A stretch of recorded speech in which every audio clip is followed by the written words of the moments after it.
पढ़ा है। जिसको कहीं भी थोड़ी भी असुविधा हुई हो वो तुरंत पूछ ले, फिर हम लोग आगे बात करें।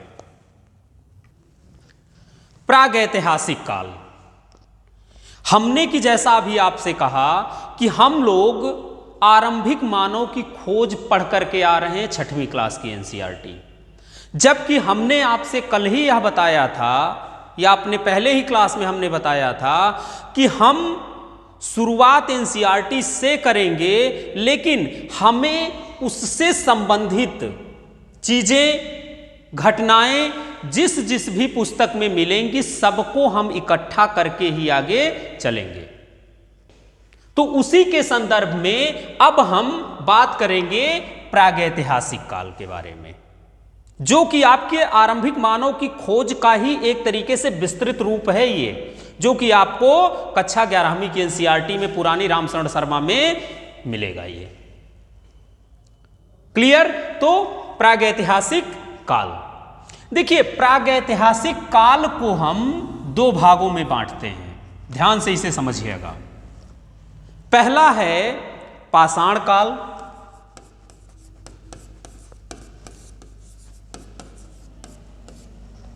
और दूसरा है आपका ताम्र पाषाण काल।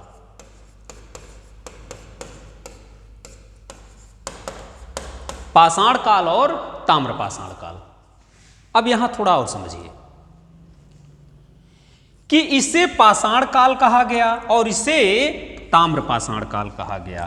कोई रीजन होगा कहे जाने का? कोई रीजन तो होगा भाई। देखिए ऐसा काल, काल का मतलब क्या होता है? समय। जहां पर मानव ने क्या किया, सिर्फ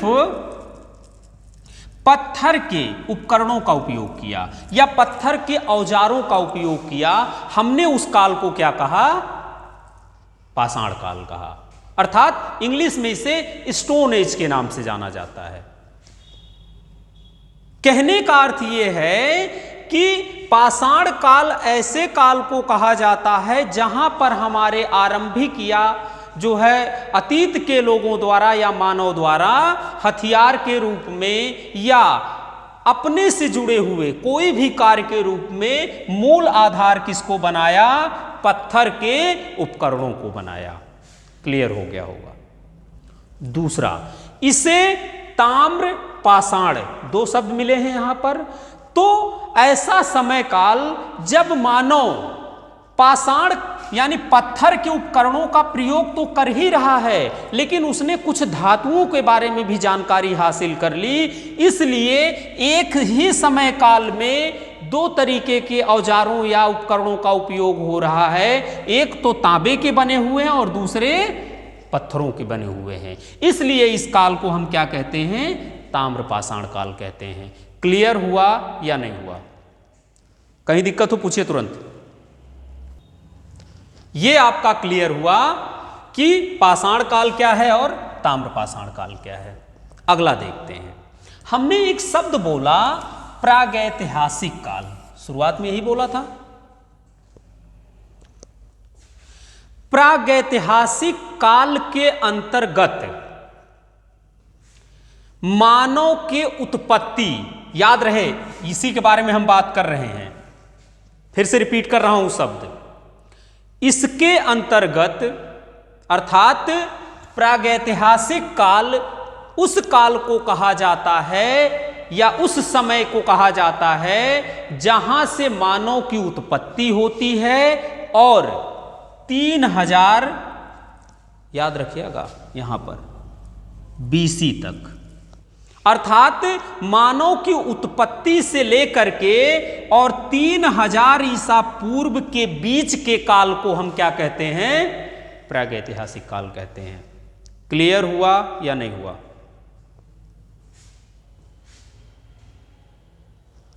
नेक्स्ट,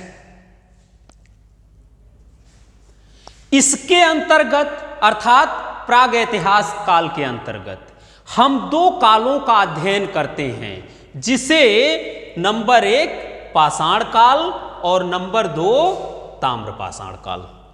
इन दोनों के बारे में हम बात कर चुके हैं, समझ में आ गया है। अगला, प्रागैतिहासिक काल में मानव को किसी तरीके की लिपि अर्थात स्क्रिप्ट की जानकारी नहीं थी। कहने का अर्थ यह है कि इस काल को हम लेखन कला के अभाव के काल के नाम से भी जाने जाते हैं या जानते हैं। कहने का अर्थ यह है कि प्रागैतिहासिक काल में मानव पूरी तरीके से असभ्य ही था, अर्थात उसे लिखना उखना जानता ही नहीं था। जब लिखना नहीं जानेगा तो लिपि कहां से आएगी, अर्थात इस समय में क्या है, लिपि का अभाव है। सिर्फ हमको देखो नहीं, वहां लिखा भी करो, तुरंत यहां पर जो चीज ना रहा करे उसे कट कर दिया करिए। नेक्स्ट, अब देखिए तीसरी चीज, प्रागैतिहासिक काल के मानव को असभ्य मानव के नाम से जाना जाता है, अर्थात ये कि मानव जीवन पूर्णतः सभ्य नहीं था। सभ्य का मतलब क्या होता है, कोई बताएगा हमें? सभ्य का मतलब क्या होता है?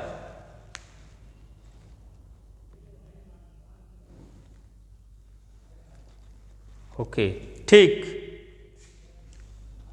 ठीक ठीक ठीक ठीक, अभी हम इस पर डिस्कस करेंगे, लेकिन थोड़ा सा अब देखिए कि हमने आपसे कहा प्रागैतिहासिक काल, अर्थात लिखित साक्ष्य यहां नहीं है, तो हमारे पास इस काल में जो मानव द्वारा कार्य किए गए या मानव द्वारा निवास कहीं किया गया होगा, मानव ने क्या क्या काम इस समय में किया, इसके लिए हमें जानने का आधार क्या है? सिर्फ और सिर्फ पुरातत्व है, अर्थात हम उनके द्वारा उपयोग की गई वस्तुओं के ही आधार पर उनके बारे में अध्ययन करते हैं। किसमें? प्रागैतिहासिक काल में। क्लियर हुआ या नहीं हुआ? दिक्कत हो तो पूछिए। अब यहां पर थोड़ा और समझिए, अगर आपसे कहा गया कि एक लाइन में आप प्रागैतिहासिक काल के बारे में बताइए, तो आप सीधा कह सकते हैं प्रागैतिहासिक काल उस काल को कहा जाता है जिसमें मानव पूर्णतः सभ्य ना हो करके जीवन जी रहा है, पहला। दूसरा, इस काल का अध्ययन हम किस पर करते हैं? कौन सा हमारे पास है? पुरातात्विक साक्ष्य के आधार पर करते हैं, अर्थात हमारे पास लेखन कला का यहां अभाव है, तो हमें लिखित कोई जानकारी नहीं मिलती है। इसलिए यहां जो मानव निवास कर रहा है या इस काल में जो मानव था, उसका अध्ययन हम सिर्फ और सिर्फ आर्कियोलॉजी डिपार्टमेंट के आधार पर ही करते हैं, यानी पुरातात्विक साक्ष्य हमें जो उपलब्ध करवाते हैं, इन पुरातात्विक साक्ष्य के आधार पर हम उसके सामाजिक, धार्मिक, राजनीतिक या आर्थिक गतिविधियों के बारे में जानकारी प्राप्त करते हैं। क्लियर हुआ या नहीं हुआ? क्लियर हो गया? गुड, आगे चलते हैं। अब हम लोग देखेंगे मानव का उद्भव। अब देखिए, हमने अभी इससे पहले क्या कहा था? प्रागैतिहासिक काल में हम मानव के उद्भव से लेकर के और 3000 BC या ईसा पूर्व के समय को रखते हैं। तो जाहिर सी बात है, अगर हमें प्रागैतिहासिक काल की शुरुआत करनी है तो हमें मानव के उद्भव के बारे में कुछ चीजें जानना आवश्यक है। तो आइए देखते हैं हम लोग मानव का उद्भव, अर्थात मानव पृथ्वी पर कैसे अवतरित हुआ या आया। देखिए, मानव के उद्भव से संबंधित बहुत सारी थ्योरी हैं, लेकिन क्योंकि हम जीएस के हिसाब से पढ़ रहे हैं, इसलिए हमें बहुत ज्यादा डीप में जाने की आवश्यकता नहीं है।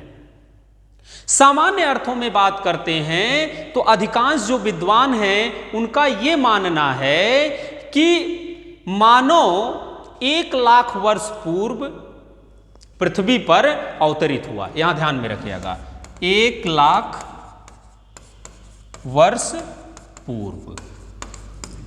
लेकिन याद रहे, वह मानव नहीं था, यह जरूर ध्यान में रखना है आपको। मानव सदृश था, अर्थात ऐसा जीव पृथ्वी पर आया जो कि मानव से मिलता जुलता था। पहली बात क्लियर। दूसरी बात ये कि इस प्राणी को नाम एक दिया गया प्राइमेट, याद रखिएगा, प्राइमेट, या हिंदी में इसे कहा जाता है नर वानर, नर वानर। अर्थात ये कि 1 लाख वर्ष पूर्व जो मानव सदृश दिखने वाला जीव या प्राणी पृथ्वी पर अवतरित हुआ उसे प्राइमेट के नाम से जाना गया, या वो नर वानर के नाम से उसे जाना गया। क्लियर? सेकेंड, धीरे धीरे यह क्या होता है, वृक्षों से उतरता, अपने जो है पैरों पर खड़े होकर के चलना सीखता है, और आगे चल करके वो क्या है, मानव के रूप में अवतरित हो जाता है। आप ये कहें कि मानव की तरीके से काम करने लगता है। तीसरी बात, अगर आप प्राइमेट को परिभाषित करेंगे, अर्थात कि प्राइमेट क्या था, तो आप सीधा कह सकते हैं प्राइमेट का अर्थ होता है मनुष्य जैसा वानर।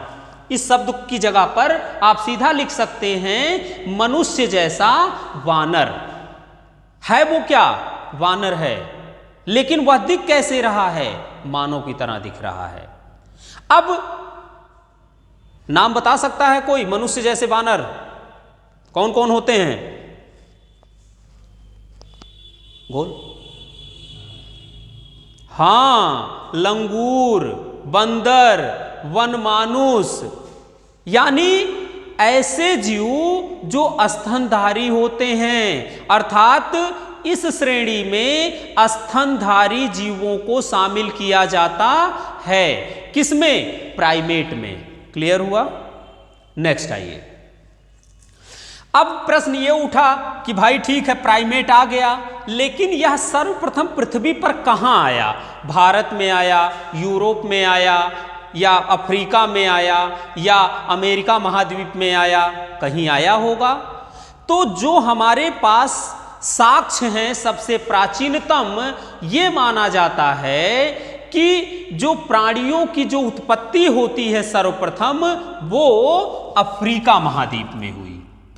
याद रखिएगा इसे, कहां हुई? अफ्रीका महाद्वीप में। अब देखिए क्वेश्चन यहीं से बन जाता है कि सर्वप्रथम मानव कहां अवतरित हुआ? तो अफ्रीका महाद्वीप में हुआ। अगला चीजें क्या बन सकती हैं कि जो सर्वप्रथम मानव आया उसे किस नाम से जाना जाता है? यह भी प्रश्न बन गया। नेक्स्ट आइए। अब प्रश्न यह उठता है, प्लीज माइक ऑफ कर लीजिए, प्लीज, जिसका भी माइक ऑन हो, जो पूछना हो तो ऑन कर लिया करिए। हां, अब मैंने आपसे कहा कि आगे प्रश्न ये उठा कि मानव तो 1 लाख वर्ष पूर्व आया, तो उस काल को कोई नाम दिया गया होगा ना, कि हां फला टाइम पीरियड में, जैसे वर्तमान समय में आपसे किसी ने पूछा कि आप कब पैदा हुए, तो आप ये कह सकते हो ना भाई कि हम 1992 में, 1990 में, 1995 में, एक टाइम पीरियड है। ऐसा तो तब था नहीं। क्यों? क्योंकि वह बहुत लंबा समय होता था, इसलिए 100, 200, 400, 1000 या लाख वर्षों को मिलाकर के एक काल निर्धारित किया गया था। ठीक, ये माना जाता है कि मानव की जो उत्पत्ति होती है वह लगभग प्लेस्टोसीन काल में शुरू हो जाती है। काल क्या है? फिर से रिपीट कर रहा हूं, प्लेस्टोसीन, प्लेस्टोसीन युग। यानी आप ये कह सकते हैं कि मानव की शुरुआत कब होती है? प्लेस्टोसीन युग या प्लेस्टोसीन काल में मानव आया। कौन मानव था? प्राइमेट। कहां आया? अफ्रीका महाद्वीप। था कैसा? नरवानर की तरह। वर्तमान में बंदर या लंगूर या वनमानुष को इसमें शामिल किया जाता है। क्लियर हुआ? नेक्स्ट, अब देखिए, जब हम बात करते हैं कि मानव किसे कहा जाए, अब यहां पर देखिए एक पेंच और फंसा, मानव किसको मान लिया जाए?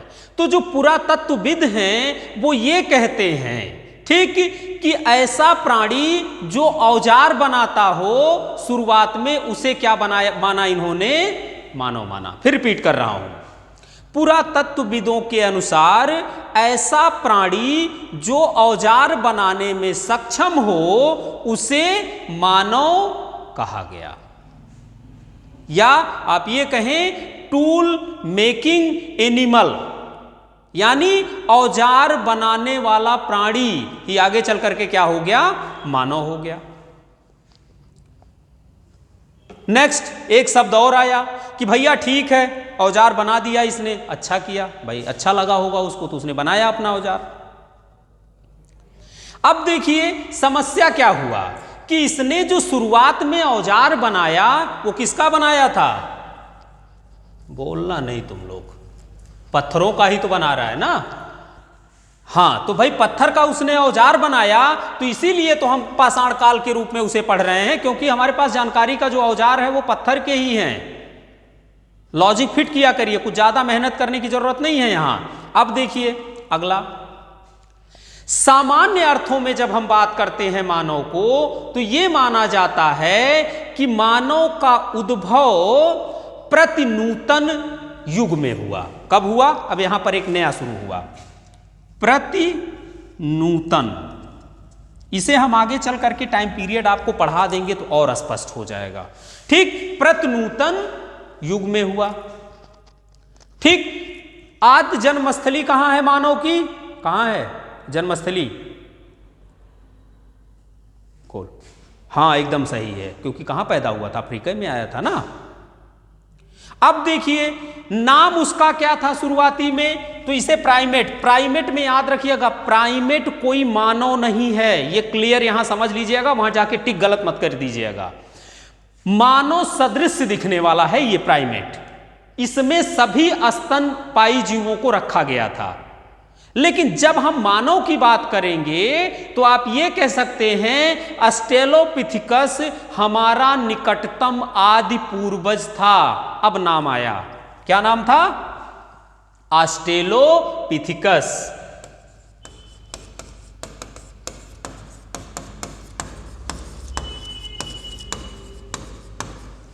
ऑस्ट्रेलोपिथिकस ये क्या है? हमारा निकटतम पूर्वज है, ये निकटतम पूर्वज, ये जरूर ध्यान में रखिएगा। यहां से अब आपका टास्क शुरू होता है। ठीक, अब देखिए अगला कि इसके हमें जीवाश्म कहां से मिले। भाई तभी तो हम पता कर पाए ना कि मानव था, अर्थात इसके नरकंकाल हमें कहीं पृथ्वी पर मिले होंगे। तो याद रखिएगा केन्या, केन्या कहां है? अफ्रीका में है। ठीक, केन्या एक देश है, वहां पर तुर्काना नामक एक झील है। क्या नाम है उसका? तुर्काना। ठीक, यानी वर्तमान समय में उसे एक नाम से और जानते हैं बच्चा, याद रखिएगा, lake Rudolph, lake Rudolph.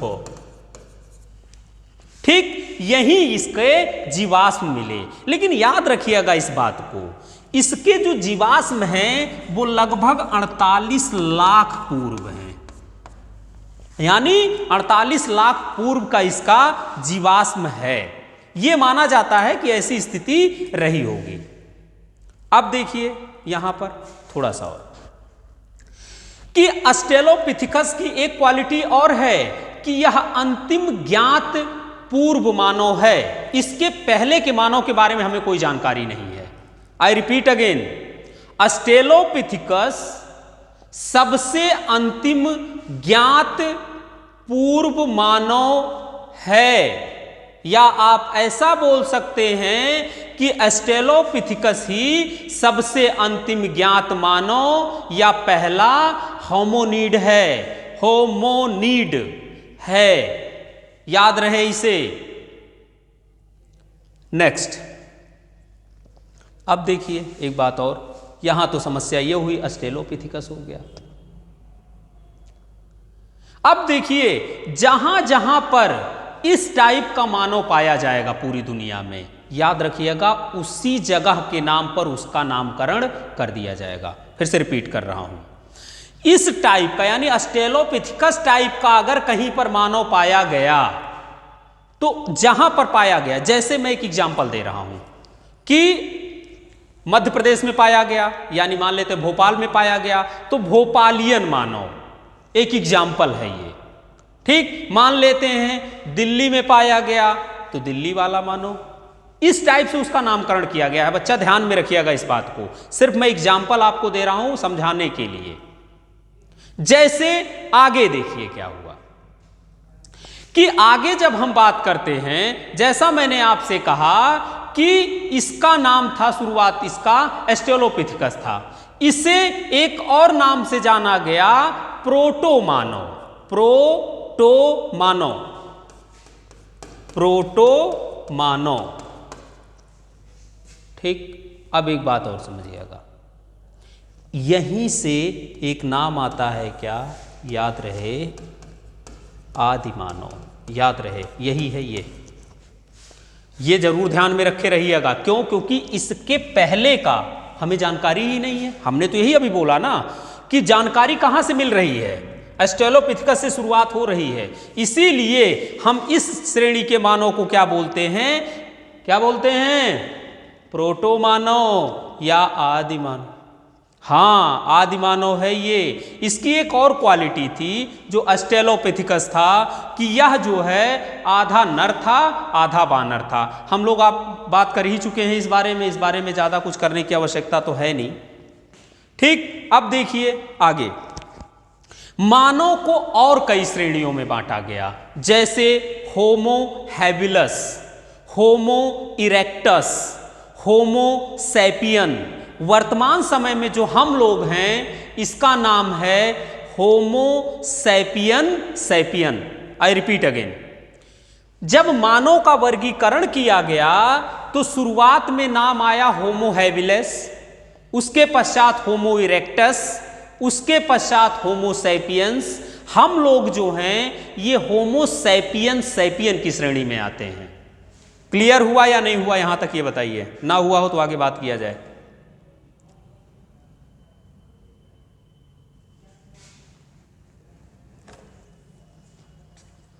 Okay, ठीक, फिर से मैं रिपीट कर दे रहा हूं। मैंने आपसे कहा कि मानव को जब श्रेणी किया गया या कैटेगराइज किया गया उसे, तो शुरुआत में जो आया उसका नाम आया, जो सामान्य मानव वर्तमान में जो हैं, होमो हैबिलस।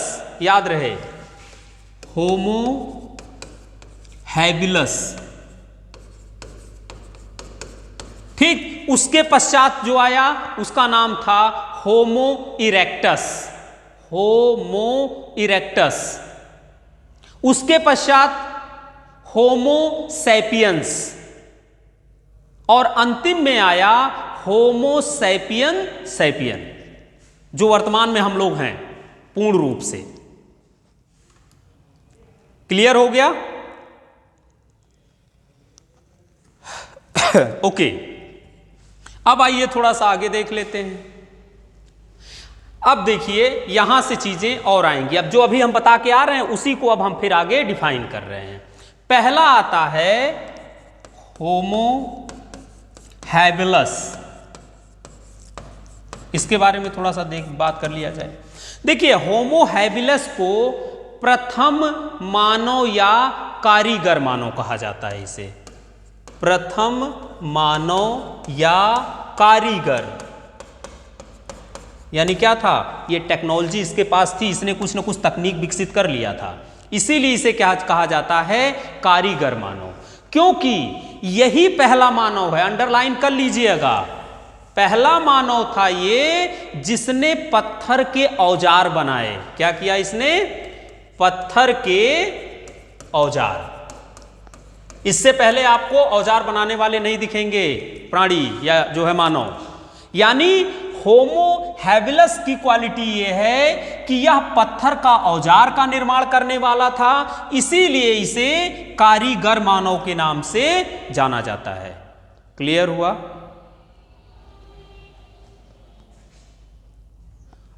अगला देखिए, एक और काम इसने किया है, ठीक, कि आग का निर्माता भी इसे माना जाता है। आग का निर्माता, सॉरी,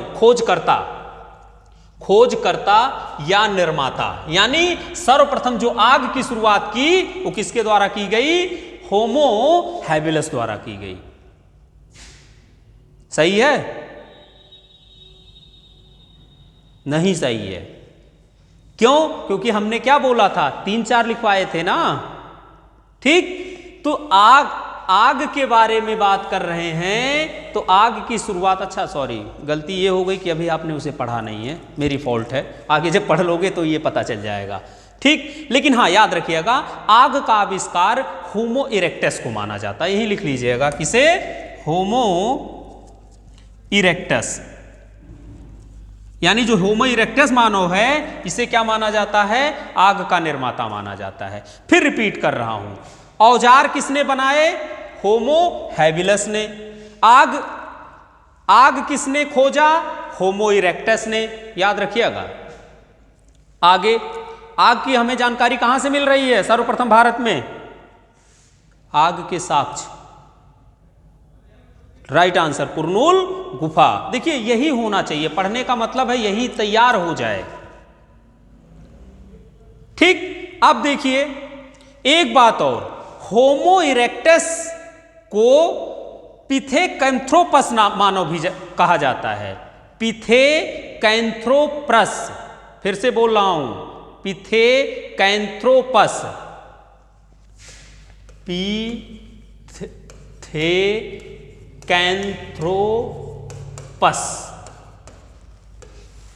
किसे माना जाता है? प्लीज माइक ऑफ करिए, माइक ऑफ करिए प्लीज, डिस्टर्ब हो रहा है। होमो इरेक्टस को, ठीक। अब देखिए इसकी क्या क्वालिटी थी। होमो जो गया कहां? ये पिथेकैंथ्रोपस, ठीक। अब देखिए इसकी क्वालिटी ये है कि यह आधा सीधा चलता था, लेकिन आने वाले टाइम में ये क्या हुआ? पूरी तरीके से सीधा चलने वाला हो गया। फिर रिपीट कर रहा हूं, पिथेकैंथ्रोपस या होमो इरेक्टस पहला मानव है जो सीधा चल रहा है। फिर रिपीट कर रहा हूं, होमो इरेक्टस या पिथेकैंथ्रोपस पहला मानव था जो सीधा चलता था, यानी खड़ा होकर के चलता था, जिसे कपी मानव कहा जाता है। अगला, नेक्स्ट, होमो इरेक्टस की और एक क्वालिटी थी कि ये बहुत घुमंतू टाइप का था, मतलब एक जगह ये टिके नहीं कहीं। क्यों नहीं टिका? क्योंकि इसकी जानकारी हमें, ठीक है ना, पता लगा जो है चीन में मिल रही है, अफ्रीका में मिल रही है, कहीं अन्य जगहों पर मिल रही है। तो इसका मतलब क्या था कि एक जगह ये स्थिर नहीं था, ये लगातार चल ही रहा था। तो होमो इरेक्टस की सबसे बड़ी विशेषता है कि वह एक ही महाद्वीप में नहीं बल्कि कई महाद्वीपों में या कई क्षेत्रों में इसकी उपस्थिति का पता चलता है। क्यों? क्योंकि यह चीन जो है कि अफ्रीका से लेकर के चीन तक पूरा का पूरा भ्रमण कर डाला। यह पहला मानव है। अब आगे आता है अगला, नेक्स्ट मानव। हमने क्या कहा था? होमो सैपियन। इसकी क्या क्वालिटी है यही देखना है हमें। होमो सैपियन को बुद्धिमान मानव कहा जाता है, जिसे आप सामान्य अर्थों में कहते हैं क्या? प्रज्ञ मानव, यानी बुद्धिमान मानव। कौन है? Homo sapien. फिर से रिपीट कर रहा हूं, होमो सैपियन को क्या कहा जाता है? प्रज्ञा ज्ञानी मानव कहा जाता है इसको, यानी इसके पास दिमाग था, ये दिमाग खर्च कर रहा था, ठीक। अब देखिए होमो सैपियन टाइप का एक हमें मिला मानव, और कहां पर? जर्मनी में मिला। जर्मनी नाम था उसका, यहां ध्यान में थोड़ा सा रखिएगा नाम, क्योंकि ये पूछा गया है। नियंडरथल। क्या नाम था? निएंडरथल। अब प्रश्न ये उठा कि जर्मनी में पाया गया ये निएंडरथल, तो याद रहे निएंडरथल नामक एक नदी बहती है जर्मनी में, वहीं पर वह खोजा गया, इसीलिए इसका नाम क्या लिया रखा गया, निएंडरथल मानव रखा गया। क्लियर हो गया? ठीक। नेक्स्ट एक बात और, अभी यहीं पर थोड़ा सा कंफ्यूजन ना पालिएगा, क्लियर कर लीजिएगा, जिसको भी कंफ्यूजन होगा वो बता देगा। देखिए ये माना जाता था कि निएंडरथल मानव ने आग का व्यापक रूप से प्रयोग किया। क्या किया इसने?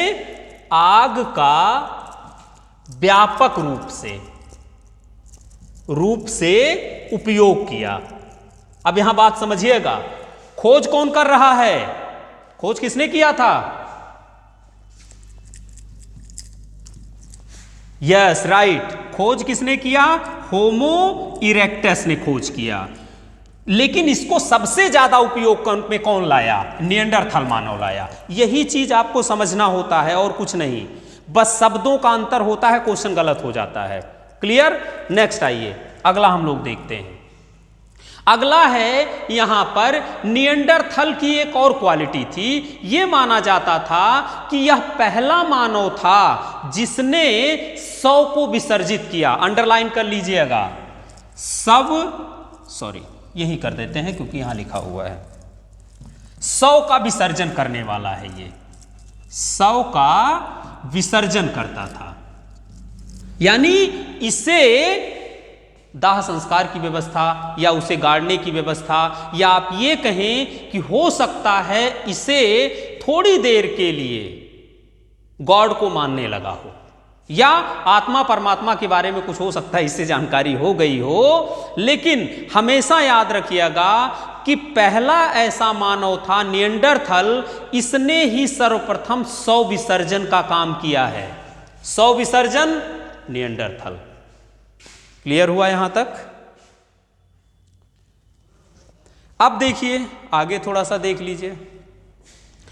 लगभग 30,000 वर्ष पहले यह माना जाता है, यहां थोड़ा सा समझिएगा, कि 30,000 वर्ष पहले जो वर्तमान में हम लोग हैं, वर्तमान मानव, यानी 30,000 वर्ष पहले क्या हुआ, जो वर्तमान मानव है, ठीक, यह अस्तित्व में आता है।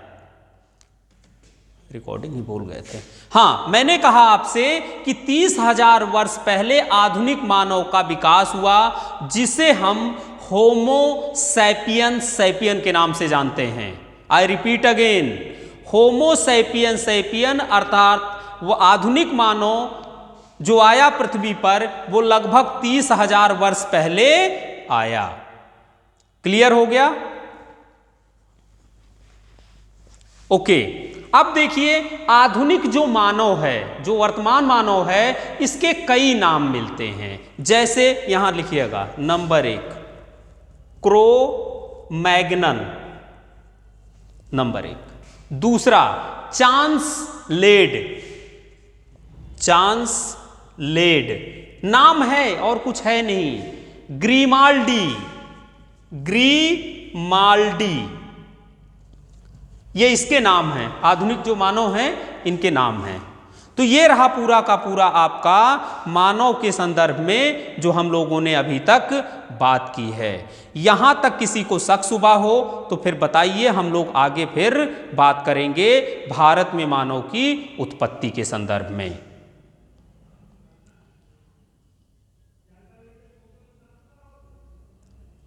मैंने दूसरे नंबर पर लिखा है चांस लेड, लिख देता हूं चांस लेड। ठीक, अब आइए भारत में मानव की उत्पत्ति के बारे में बात कर ले। ये तो हम लोग बात कर रहे थे अभी बच्चा कि पूरी दुनिया में मानव कैसे अवतरित हुआ।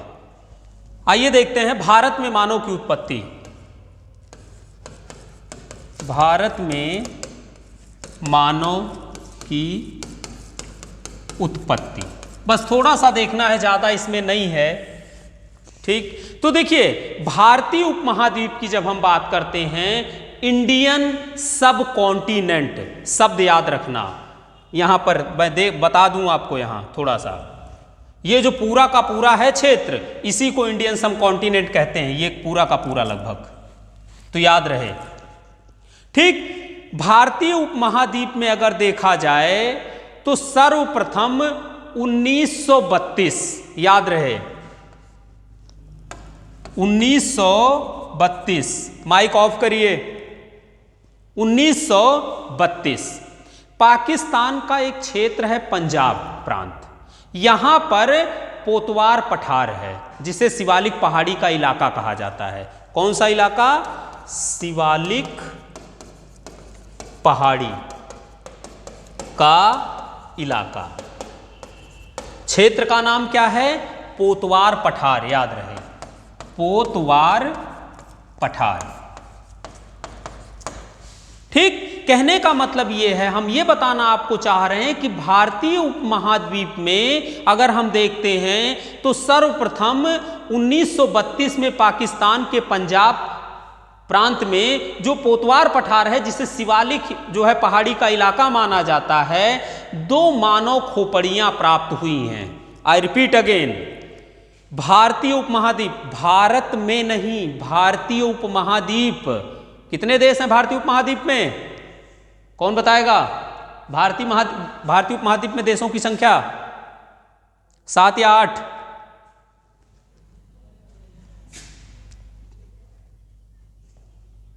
अच्छा, राजनीतिक दृष्टि में 8 है, वैसे 7 है। ठीक है, एकदम राइट आंसर। ध्यान में रखिएगा, हमने आपसे कहा कि 1932 में पाकिस्तान का प्रांत है पंजाब, ठीक, वहां पर पोतवार पठार के क्षेत्र में, जिसे शिवालिक पहाड़ी का इलाका कहा जाता है, 2 मानव खोपड़ियां मिली हैं। इसे खोजने का काम G.E. लुईस द्वारा किया गया। खोजा किसने? G.E. लुईस।